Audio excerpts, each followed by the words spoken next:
I am started dating my ex from over 30 years ago after my wife died. I began dating my ex Kara when we were both freshmen in high school. We've known each other since we were very little.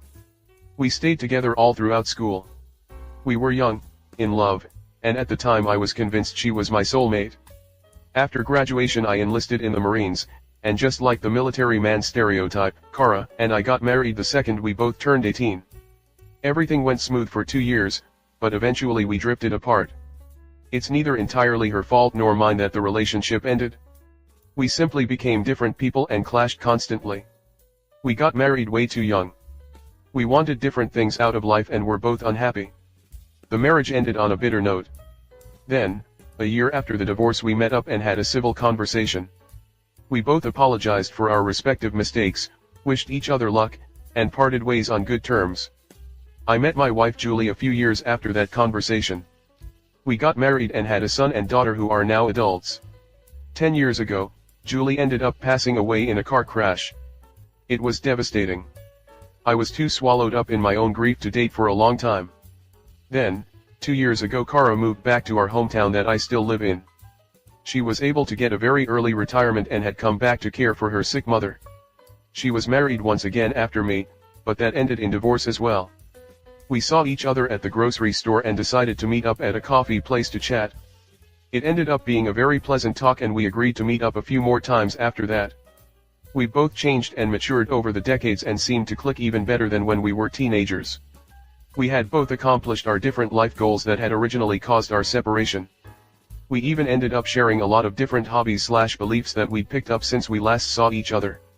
We finally started officially dating 6 months ago. I'll always miss my wife, but the time I spend with my Kara is the happiest I've been since her death. The relationship is still new and not too serious yet, and I don't want to get ahead of myself, but I can picture myself spending my last years with Kara. At first my kids seemed happy that I was dating someone again, but when they learned who it was they got upset. Something that was once a big problem with my marriage to my Julie was her insecurity about Kara. Kara was my first everything, kiss, date, etc. Julie was the only other woman I had ever been in a relationship with. This was my fault. When I talk about my childhood to my kids or anyone else, Kara was brought up often. I'd talk about how much fun we had as kids. We were best friends since preschool, so I share most of my childhood memories with her. Julie voiced her concerns and initially I thought she was just being dramatic, but after some self-reflection I realized I was being insensitive to her feelings and kinda weird. I apologized, we attended a few couples therapy sessions together, and all was well. The issue never came up again in all the other years of our marriage. My kids had seen our arguments on the topic when they were little and understood why their mom was upset. I apologized to them as well all those years ago.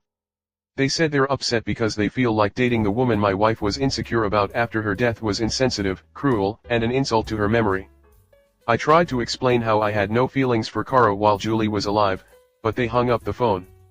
They've been a cold to me since and won't even acknowledge Kara's existence. Kara seems uncomfortable about the whole thing and says maybe we should separate.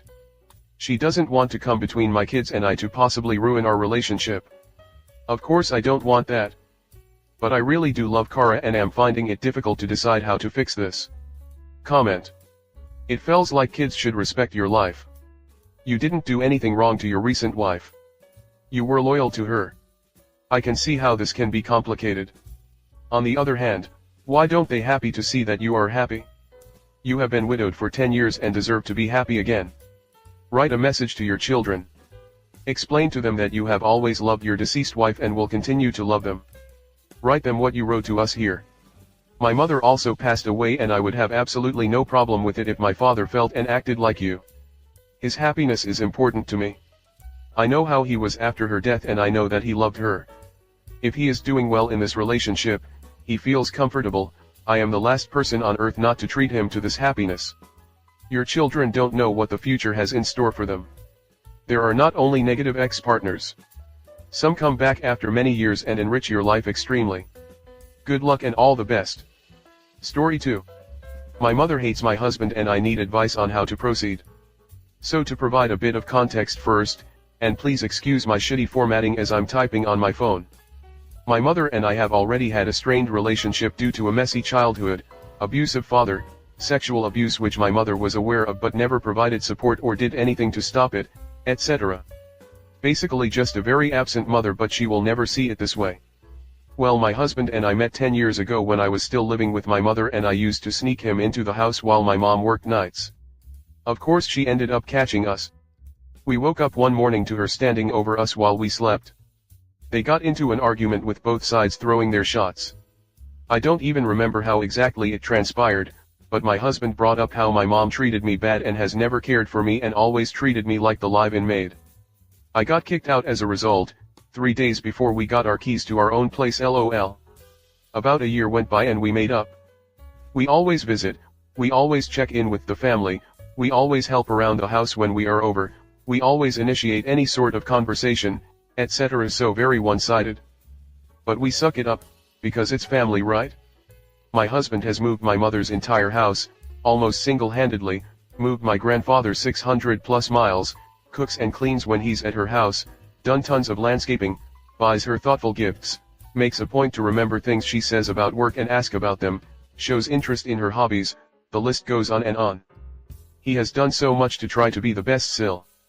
When we finally got married 7+ years into the relationship and we asked her if she'd like to come to our backyard wedding, she said, and I quote, "Sure," with a face. So we got married without her. I talked to her about this after the fact and she admitted how she understood how I must have felt and understood my decision. Since I've never had the best relationship with my mother, I always chalk most of this up to my mother being socially awkward and just not being good at relationships. 2 months ago it came to light how wrong I was. We went on a family trip for her birthday and they both were drinking a little. Again, I don't even remember how the conversation was brought up, but my husband confronted her for not liking him. She denied it but said she used to not like him, then with an anger I've never seen she said, "Yeah, you were a little shit. You disrespected my daughter, you disrespected me, and you disrespected women." Like red in the face screamed it. Situation quickly gets de-escalated and brushed under the rug and we leave early the next morning. Okay, enough backstory, I could keep writing. Let's fast forward to today. We are expecting our first baby. And we've definitely got some red flags, like crazy grandma red flags. Some of the highlights: I'm going to set up a nursery at my house, 4 hours away, and mind you, my husband and I sleep on an air mattress when we visit, so the baby can come stay with me. I already told my work I need 2 weeks off when the baby is born and I'll be there for everything. I'm still coming to see you this weekend even if I can't do everything I expected to do. Upon prodding, she responded, "I want to paint the nursery." My husband has already started painting, lol. But she's had no conversation with us about what our plans are for the room or anything. I just don't understand where she gets these thoughts and expectations. We are not that close. And my husband doesn't want a relationship with her at all that is going to be forced out of the fact that we are having a baby. He believes that our baby will end up being able to feel the tension and weirdness between the two of them. How do I even proceed with telling her that her relationship with her grandchild depends on her relationship improving with my husband? Will my husband even accept her efforts? Or just think it's all fake? How can I ensure it's genuine? Is it even worth it? Comment. Yeah, your mother isn't going to do any of that stuff. I doubt she'll visit either. She's just play acting at what a good grandmother would do. When my first child was born, my wife's mother made all kinds of promises about babysitting, etc. None of them were legitimate. Every time we asked, even when we were both down with food poisoning, she always had other plans she couldn't possibly cancel. When our second child was born after we moved to another state, she said that she'd come out to help with the baby for a couple of weeks. She was there for about 5 days, absolutely non-stop complaining and bitching about every little thing, and then decided to go home early because 1. She didn't like her hotel room, and 2. She was mad at me for staying home from work to help with the baby, because she didn't feel needed. You get to set all the boundaries. And if your mom violates them, send her packing. Your mom and husband don't have to get along, but she needs to be respectful of him if she wants to be in her grandchild's life. But keep her on an information diet. She is low contact. Tension has always been obvious. When do you want someone in your life that didn't protect you? How would you trust her to protect your child? Being family doesn't excuse you from boundaries, and it isn't an obligation to keep them in your life. You need to cut our toxic people from your life, even family. Well, yeah. But I don't understand why you're bending over backwards trying to get your husband to have a positive relationship with someone who doesn't actually want to have a positive relationship with him. Attention-free relationship, like fetch, is not going to happen. You're looking for a solution that will magically make your mother be a different person. That solution does not exist. You and your husband need to talk and decide, A, what level of contact you both actually want with her. Your husband being a doormat for your mom in a pointless effort to make her like him is not okay. If you're encouraging that, stop immediately. If him doing that mountain of stuff for her was your idea, honestly you owe him some serious apologies. And, B, you get to decide together what level of behavior she needs to maintain to have whatever contact you decided on. You don't get to dictate your mom's emotional state, you can't require her to like your husband. But every day, millions of people are polite to relatives they don't like. So what is acceptable and unacceptable behavior in this case? Decide this in advance before it happens, and also decide in advance what your response will be to unacceptable behavior. You've already got most of what you need to say. Mom, your relationship with your future grandchild depends on you improving your relationship with husband. If you can't figure out how to accept and welcome him into this family, and I mean sincerely accept and welcome him, then you're not going to see much of your grandchild. We don't need any more of this kind of negativity in our lives.